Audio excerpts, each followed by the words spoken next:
জায়গা হচ্ছে সিনা, ওই সিনায় তারা সমস্ত নিয়ামতকে স্টক করে। আমরা অনেক কিছুই জানি, এখানে আছে।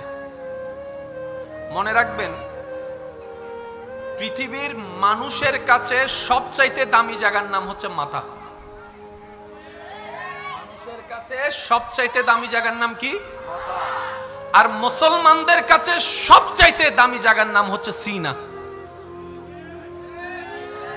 একটু বোঝার চেষ্টা করবেন প্লিজ, মনোযোগ। মুসলমানদের কাছে আর মানুষের কাছে পার্থক্যটা, সব মানুষের কাছে দামি জায়গার নাম আরো জোরে। সেজন্য আমার যুবক ভাইরা অনেকবার শুনেছে বড় বড় বিজ্ঞানীরা মারা যাওয়ার পরে তাদের ব্রেন নিয়ে গবেষণা করা হয়েছে। মানুষের কাছে দামি জায়গার নাম মাথা, মুসলমানদের কাছে সবচাইতে দামি জায়গার নাম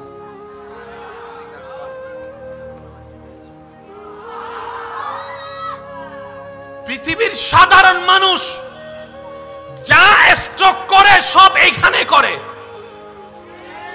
আর হাসরের ময়দানে ইজ্জত পানেওয়ালা, জান্নাত যাদেরকে খুঁজে রবের প্রিয় বান্দা যারা হয়, তাদের সবচাইতে দামি জায়গা হচ্ছে সিনা। ওই সিনায় তারা সমস্ত নিয়ামতকে স্টক করে। একটু বোঝার চেষ্টা করবেন। আমার ছাত্র ভাই যারা আছেন, মাদ্রাসা স্কুলে যারা পড়ালেখা করেন, যাদের বিজ্ঞান, সায়েন্স, আর্টস, কমার্স এই তিনটা সাবজেক্টের ভিতরে যাদের একটু ব্রেন ভালো, তাদেরকে সবাই পরামর্শ দেয় তুমি ক্লাস 9-এ উঠে কি নিও, যে একটু বুঝে ভালো পড়া ক্যাপচার করতে পারে সহজে, তাদেরকে আমরা পরামর্শ দিই তুই সায়েন্স। আর আমার মতো যারা 10-12 একবারও মুখস্থ করতে পারে না, তারা সায়েন্স নিতে গেলে স্যারে বলে। যাদের ব্রেন ভালো তাদেরকে আমরা সায়েন্সের দিকে কেন দিই?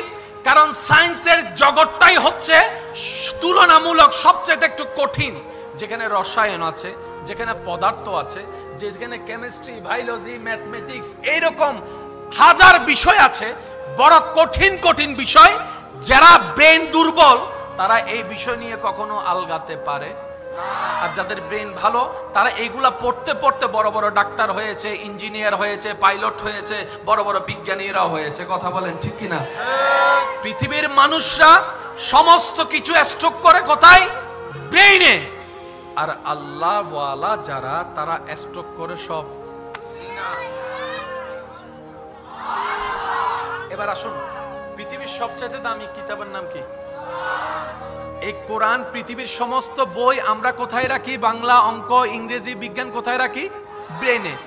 আল্লাহ তাআলা কোরআনকে নাজিল করেছেন নবীর ব্রেনে না অন্তরে? আমি শুনি না, একটু জোরে বলেন তো, আরো জোরে বলেন।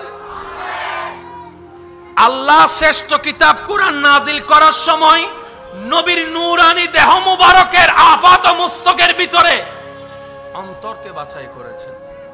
অন্তরকে বাছাই করেছেন। সুবহানাল্লাহ বলেন না?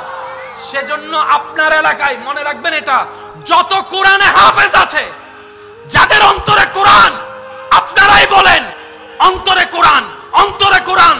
তার মানে অঙ্ক, ইংরেজি, বাংলা, বিজ্ঞান ব্রেনে সেভ হয়। হাফেজদের কোরআন সেভ হয় তাদের অন্তরে, তাদের কলবে। সুবহানাল্লাহ। সেজন্য বড় বড় ডাক্তার পাগল হয়ে গেলে রোগী দেখতে পারে না, প্রেসক্রিপশন লিখতে পারে না, সব তাসরিগি। আর আপনারাও সাক্ষী দিবেন আমার সাথে, অনেক পাগল হাফেজে কোরআন পাগল হওয়ার পরেও সব ভুলে গেছে। আমি শুনি নাই, আওয়াজটা একটু বলেন না আপনারা।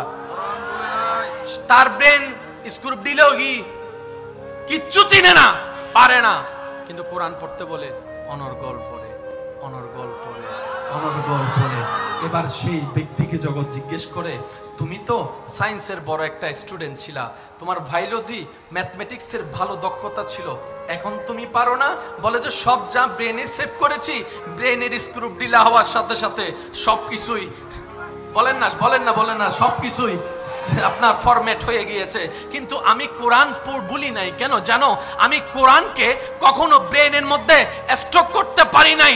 রব বলে যে পৃথিবীর সব জ্ঞান ব্রেনের মেমোরি কার্ডে থাকবে, আমি আল্লাহর কোরআন ক্যাপচার করার মতো ক্ষমতা ব্রেন ব্রেনের নাই, সেটা একমাত্র কলবের মধ্যে আমি আল্লাহ দান করে দিয়েছি। সুবহানাল্লাহ।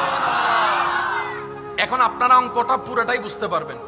কোরআন কি ঝগড়া লাগাতে আসছে নাকি ঝগড়া মিটাতে আসছে? কোরআন কি অশান্তি করতে আসছে নাকি শান্তি করতে আসছে? তো কাদের কারণে কোরআন দ্বারা শান্তি প্রতিষ্ঠা হবে? মনে রাখবেন, যাদের কোরআনটা হৃদয়ে থাকবে, হৃদয়ের চোখ দিয়ে যারা কোরআন পড়বে,